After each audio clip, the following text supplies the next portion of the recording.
जी तो good morning students.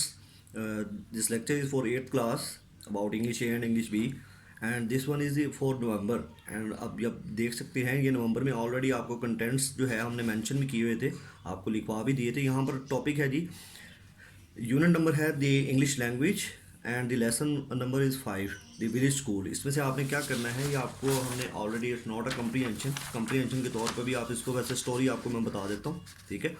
उसके अलावा ये आपके पास words beating each and everything वैसे के वैसे या एज इट इज़ आपको लिखवा दिए थे. और आप इसका लेना चाहें स्क्रीन शॉट वगैरह तो वो भी ले सकते हैं, या वीडियो को पॉज वगैरह करके वो भी आप देख सकते हैं. तो इसमें सबसे पहले लिखा हुआ जी रैप. रैप का मतलब है जी कवर समथिंग, यानी कि रैप का मतलब है जी लपेटना. और फिर आपके पास लिखा हुआ जी रैग्ड, यानी कि old, something is getting old, is wearing rag and stocking. Stocking का मतलब है यानी कि कपड़े वगैरह. तो यहाँ पर आप इस सेंटेंसेस को चेंज करना चाहो तो चेंज कर सकते हो. बेसिक पर्पज़ ये है कि आपके जो माइंड के अंदर है वो स्पेलिंग्स और मीनिंग्स, वो दोनों चीज़ें होनी चाहिए ताकि आप इसके अंदर किसी किस्म की मिस्टेक ना करें. और नेक्स्ट मेरा बेटा आपके पास है जी फ्रिजल लिखा हुआ है, ठीक है. और देन फोर्थ वन इज़ प्रोड. प्रोड मीन्स पोक समबॉडी, यानी कि किसी कोई चीज़ चुभोना वगैरह. ग्रेशियस, काइंड, मेहरबान, रतलस, बेरहम, ठीक है. And the next one is questions लिखे हुए हैं आपके पास, क्वेश्चन और आंसर. मैं इसका क्वेश्चन का पेज आपको बता देता हूँ. क्वेश्चन का पेज नंबर है जी 243 के ऊपर इसके क्वेश्चन मैंशन हैं और यहाँ पर आपके पास आंसर हैं. स्टोरी इसकी ये है जी, यहाँ पर एक यानी कि एक चाइल्ड है, फर्स्ट डे ऑफ स्कूल है उसका. तो आपको पता है कि छोटे बच्चे स्कूल जाते हुए ज़िद करते हैं, यानी कि उनको किसी तरीके से स्कूल लेकर जाना पड़ता है.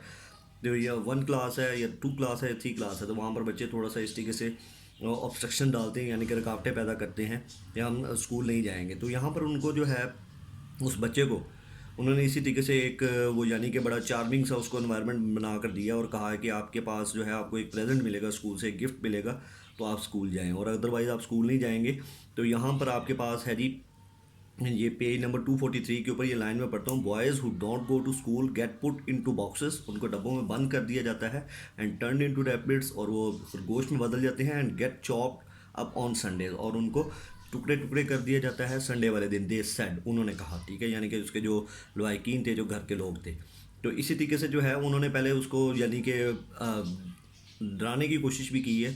लेट्स सपोज किसी हम ये कह सकते हैं कि बहरहाल किसी भी सूरत वो स्कूल चला जाता है, ठीक है.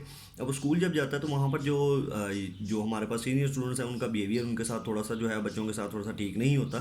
तो इस तरीके से ये सारी स्टोरी उन्होंने मेंशन की है. तो यहाँ पर बताया गया कि वो उस बिहेवियर से भी मुतासिर होता है. मुतासिर होने के बाद और फिर ऐसा ऐसा उन लोगों की सूरत हाल इख्तियार करता है, वैसे ही बनना शुरू हो जाता है.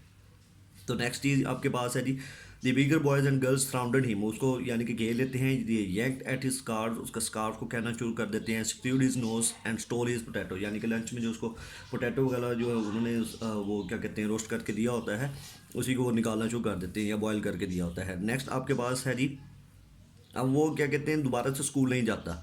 ही is not going back to school because he did not get the school, यानी कि उसने बिल्कुल यहाँ पर वहाँ पर did not get the present, किसी किस्म का उसको प्रेजेंट नहीं किया गया that he was promised. He got interesting in the boy toys and other things that were use to teach children, ठीक है. अब वो बच्चा इंटरेस्टेड था, यानी कि वो जो टॉयज़ वगैरह इस्तेमाल करते हैं छोटे बच्चों के लिए, उसमें वो इंटरेस्टेड था. He also became as ruthless, वो भी ऐसे ही बेरहम बन गया as the other boys and girls, जैसे कि दूसरे लोग थे स्कूल के.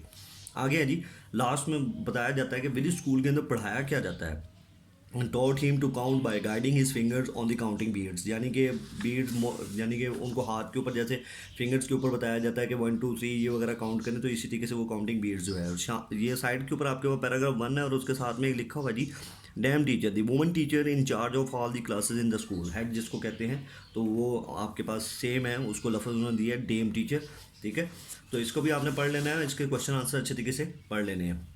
अब नेक्स्ट आपके पास आपको समरी मैंने पढ़ा भी दी है, दी ह्यूमन हार्ट समरी, ठीक है. उमा शंकर जोशी, इसने इसको गुजराती लैंग्वेज में थी. इसको इसमें किसने ट्रांसलेट किया जी, उमा शंकर जोशी ने इंग्लिश में ट्रांसलेट किया. ऑक्सफोर्ड यूनिवर्सिटी की एक हेड थी, प्रोफेसर थी.